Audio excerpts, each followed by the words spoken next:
question. And I wanna, for the people who are in love, for the people who may try to find love, and for the people who may not get no love. You know, Usher? So of course. Valentine is coming. So the question is, if Valentine's Day reach, and I get nothing, I mean like, no little text, no little chocolate, no little rose, no little lovey-dovey, no little romance, no little nothing. You go back to the world?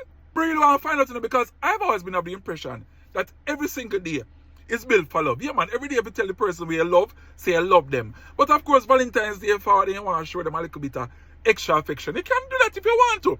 But when I feel like some people supposed to depress and feel bad when Valentine's Day come and you don't get nothing. None hear me now. We can understand we all have emotions and them things there, right? We all feel a little way because we feel like it's us against the world and nobody no love me, nobody no like me, etc. What we preach, you know? When you hear me now? Remember, say God sent his only begotten son to die for you. That is the ultimate show of affection and love. Nobody can love you like that on earth. No man, no woman. So when Valentine's Day forward and you don't get nothing, I mean nothing. But don't worry about that and fret. Remember, say God love you. Come out a little depression stay there and a little mindset there so nobody not love you. Alright? So we just want to find out.